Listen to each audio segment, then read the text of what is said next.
สวัสดีกันทุกผู้ทุกคนมาปีนี้รับชมทั้งในประเทศและต่างประเทศทุกคนวันนี้ก็ได้มาร่วมประชุมทุนขยับขึ้นมาอยู่ที่ศูนย์ภาค10อำเภอม่วง30จังหวัดอุบลราชธานีบรรยากาศในห้องประชุมช่วงนี้ภาคปลายช่วงภาคปลายครูบาอาจารย์กำลังทยอยกันเข้ามาทยอยกันเข้ามานะครับก็อาศัยความเป็นธรรมของพระสังฆาธิการที่เข้าประชุมทุกวันนะครับในวันที่โฆษกกำลังบรรยายบรรยายฟังดูบทถึงพิธีการยังดอกเพียงแต่เป็นบรรยายก่อนถึงเวลาร่วมประชุม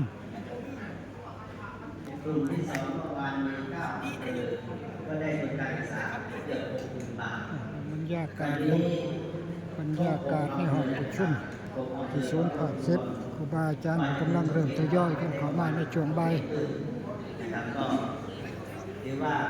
ภาคบ่ายครูบาอาจารย์ก็เริ่มทยอยกันเข้ามา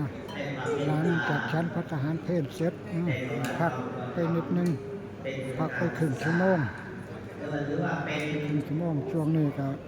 ศึกษาสงเคราะห์นะครับในศพกำลัง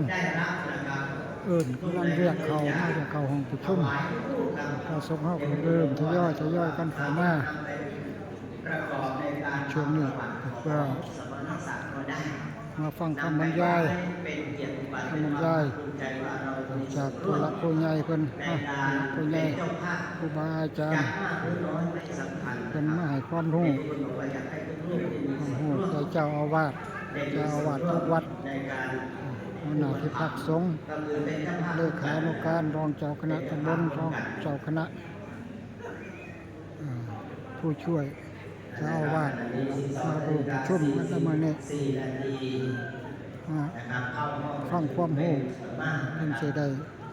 ชี้แจงบรรยายให้ฟังกันช่วงบ่ายช่วงเช้าก็ผ่านไปแล้วช่วงเช้าหลังจากทำเพิ่มเสร็จได้เริ่มทยอยกันเข้าห้องประชุมอีกแล้วนะบ่ายช่วงบ่ายแล้ว4 โมงเย็น4 โมงเย็นก็จะได้เลิกประชุมมาจะได้เข้ากันกับมือหนึ่งในอยู่อำเภอผู้ขันอำเภอคุนหารอำเภอกันทลักอำเภอผู้สิงห์อำเภอเบญจลักษณ์ได้มาร่วมประชุมมื้อนี้เรา500 กว่ารูปเขาประชุมกันมื้อนี้500 กว่ารูป3-4-5 อำเภอนี่สำหรับมื้อนี้ฟังเพิ่นบรรยายไปนำยังนำเรื่อยๆวัดพระศรีเจริญอำเภอพระตะพานถวายลูกภาคไปเบิ่งบรรยากาศก่อน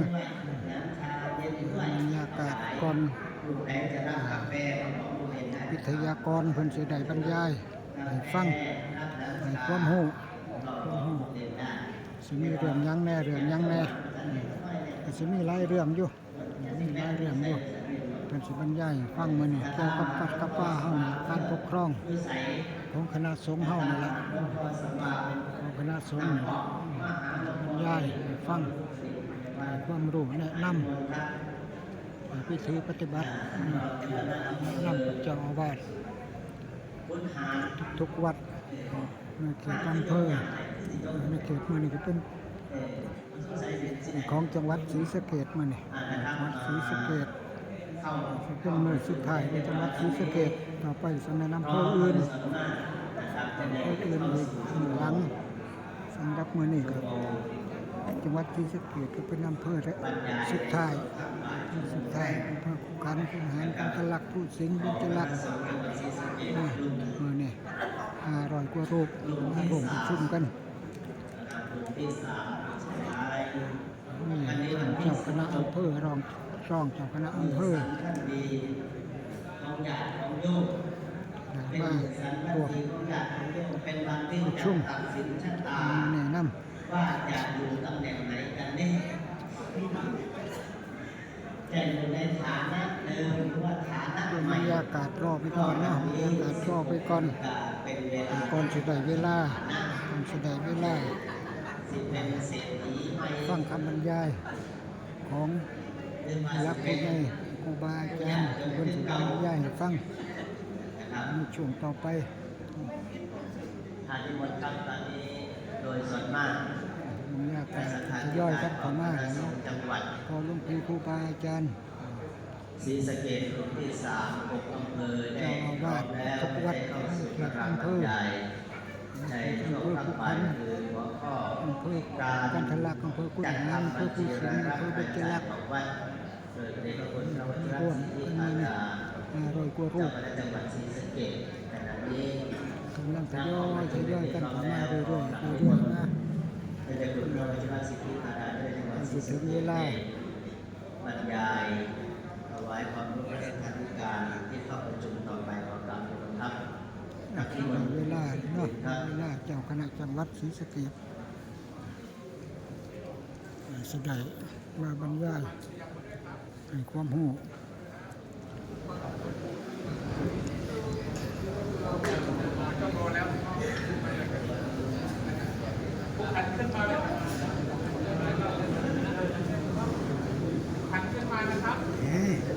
เอาจัดขึ้นมา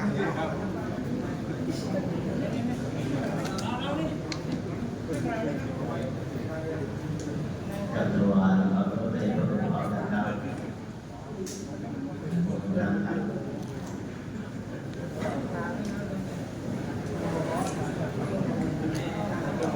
ไปแล้วทำปีนึง